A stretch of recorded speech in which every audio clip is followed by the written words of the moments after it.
Pocinki, podcast klinikal masa kini. Halo, tes. Tes. Coba Rafiq, coba. Tes. Oke. Lanjut ya. Sprigo. Tadi udah sampai Sprigo. Kita tentang Sprigo. Ya, tadi lanjut ya setelah iklan tadi. Jadi kalau misalnya di ceritanya Rapi tadi, kan dia mau mengambil uang tapi akhirnya tertahankan karena enggak deh, gue kan orangnya amanah banget gitu. Dan pasti Rapi kan juga udah ada pembelajaran kalau mencuri itu bukan hal yang baik gitu. Nah inilah yang dinamakan super ego. Jadi super ego itu kayak nilai-nilai moral dan sosial yang biasanya tuh udah kita pelajarin dari semenjak kita kecil gitu. Nah ini biasanya yang menekan kita gitu. Jadi kalau it tadi adalah dorongan-dorongan primitif kita. Nah, super ego ini kayak nilai-nilai moral sosial yang udah kita pelajarin dari kita kecil gitu. Jadi tadi di kasus gua super ego itu ada kaitannya ya sama ya gua takut gitu buat nilai uang. Takut buat. Bukan soalnya gua dari kecil. Iya. Oh, berarti bagus. Berarti bagus aja orang tua lu bagus. Bener alhamdulillah. Oke, tadi lu bahas tentang hit super ego. Oh, ya, berarti apa? Berarti ya? Iya. Itu ego. Ego itu realitasnya gitu yang benar-benar kita lakuin di kehidupan nyatanya. Jadi ego itu tuh penyeimbang antara super ego sama it. Biar mereka tuh nggak bisa dipenuhi keduanya tapi nggak menekan salah satunya gitu. Iya, betul banget. Jadi kalau tadi kan udah dijelasin it sama super ego. Pasti teman-teman ngebayanginnya kayak it dan super ego nih air dan api banget kan, bertentangan banget nih mereka.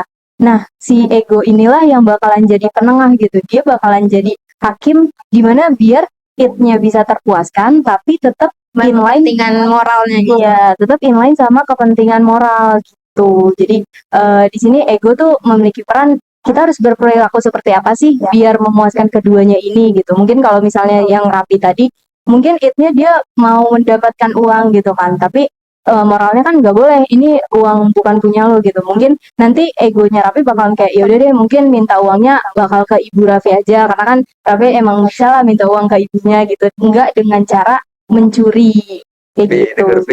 Kalau minta uang ke orang tua jangan lewat event, Bi. Oke, siap. Tapi kalau misalnya di antara ketiga tadi nih, ego super ego, bisa nggak sih orang itu yang dominan, ada dominannya gitu? Saya kayak orang, misalnya Azan nih dominannya Sprigo. Bisa banget. Dan itu bakal terjadi chaos sih. Misalnya nih dominannya tuh it nih. It kan gak mementingkan orang lain gitu kan. Misalnya lu lagi bawa motor nih terus di lampu merah. Terus sering kan di pinggirnya itu tuh mepet gitu ada mobil tapi lu pengen nerobos terus. Kalau lu mikirin it lu tuh lu bakal ya udah nerobos aja walaupun itu bakal bisa bikin kaca spionnya pecah atau gimana. Bisa juga kayak misalnya lagi di lampu merah terus lu lagi merah nih tapi yang bagian hijaunya itu lagi kosong. Nah kalau itu tuh terlalu dominan tuh pasti bakal kayak nerobos aja gitu. Kayak sering gak sih kayak gitu? Sering nih, gua kalau pulang sering nebeng nih Azhar. Terus gimana? Ini diterobos sampai di bapaknya. Azhar butuhnya. Gak, gue tuh gak gitu, cuman gue ngeliat kondisi juga, misalnya dari polisi baru gue terobos gitu. Sama aja dong berarti kepentingan nih. Lagian lu lampu merah Halimun, astagfirullah, lampu merah 5 jam, lampu hijau 5 detik doang, mana kadang-kadang mati lagi lampu.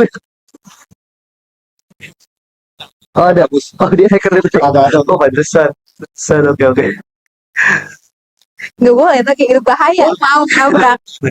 Nanti super egonya harus dilatih lagi. Siap. Peraturan.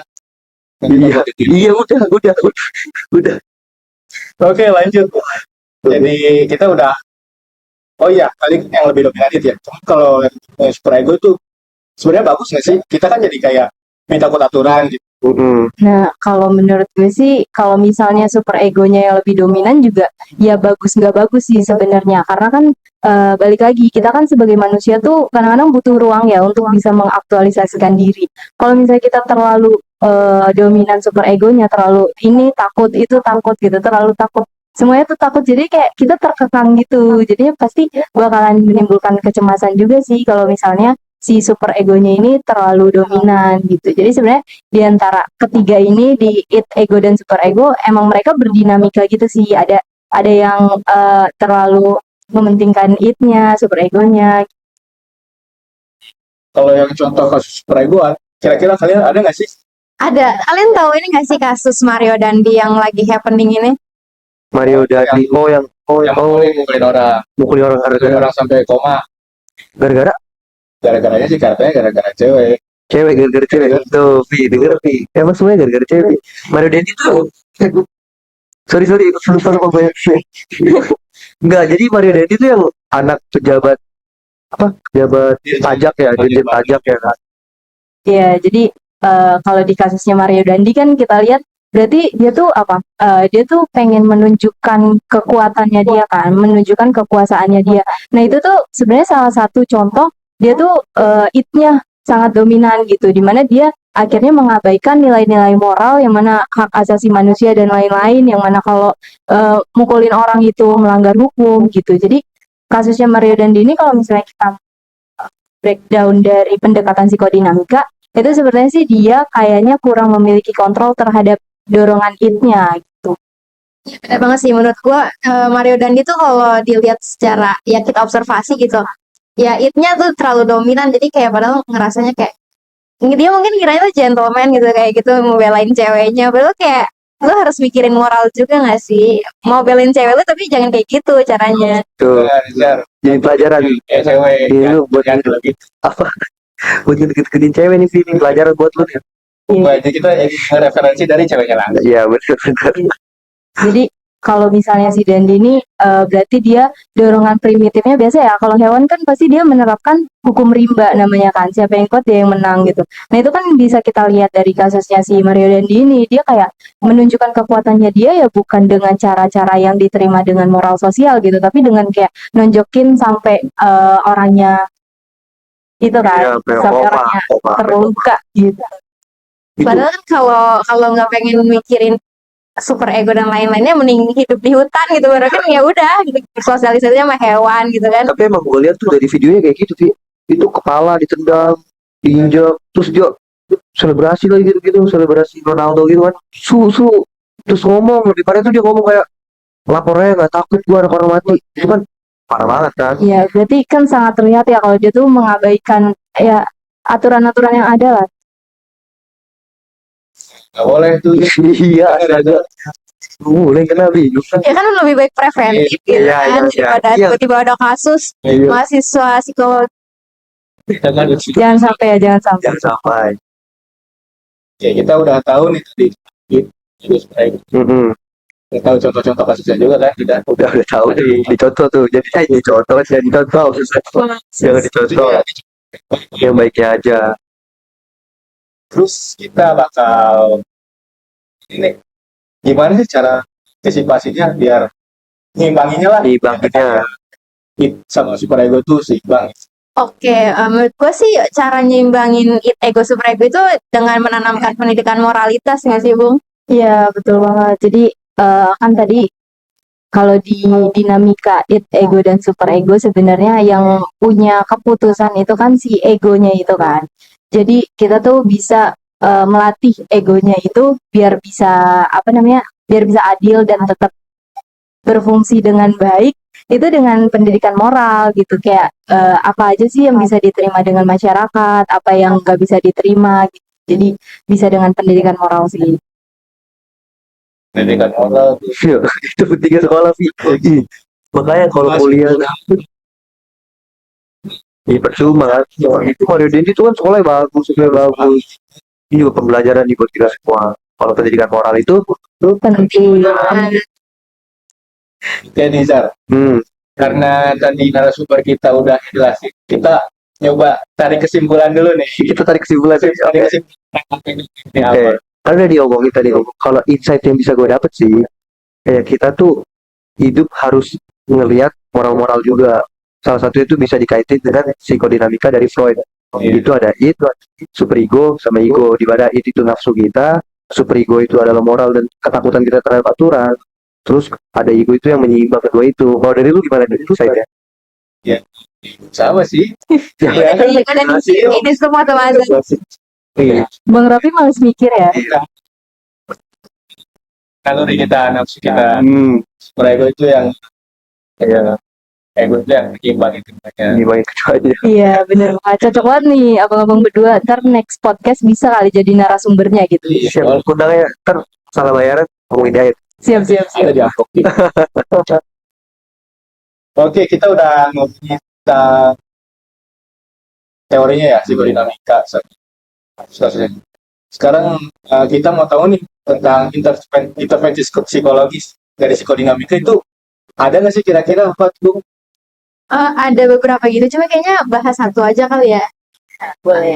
Yang tadi udah di-mention kalau psikodinamika ini tuh giniin alam bawah kesadaran. Jadi intervensinya itu tentu aja di alam bawah kesadaran juga kan. Nah, itu analisis mimpi. Pernah dengar nggak? Kalau analisis sih belum pernah, cuma kalau ambil mimpi udah ya. Baca-baca mimpi. Maksudnya mimpi, analisis mimpi itu maksudnya gimana tuh maksudnya? Jadi kalau kita lagi tidur kan secara teori tuh kita bakal menurunkan ego kita ya nggak sih? Iya betul banget. Jadi kenapa sih pendekatan psikodinamika ini akhirnya menghasilkan intervensi yang namanya analisa mimpi. Jadi kan kalau tadi dilihat dari teori, psikodinamika itu banyak fokus ke alam bawah sadar.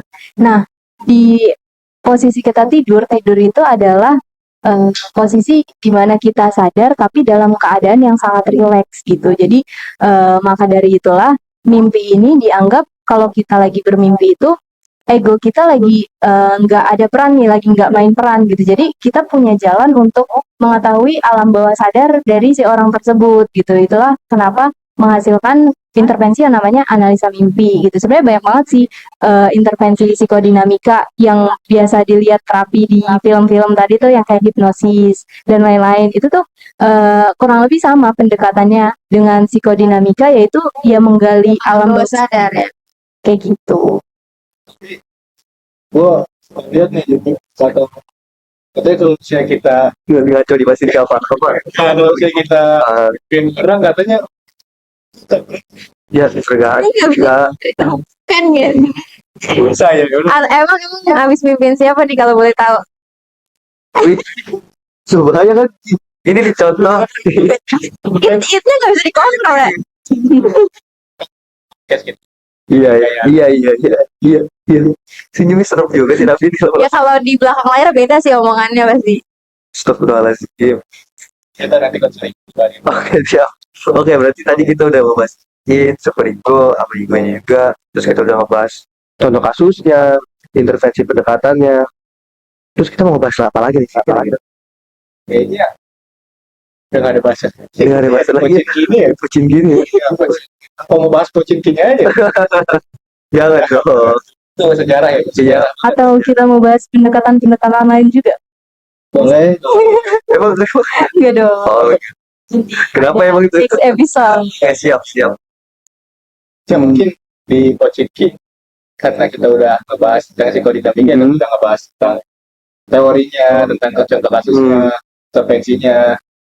Kayaknya sih itu aja deh bahasan kita, Zar, di podcast Pochinki kali ini. Terus ini kita tutup.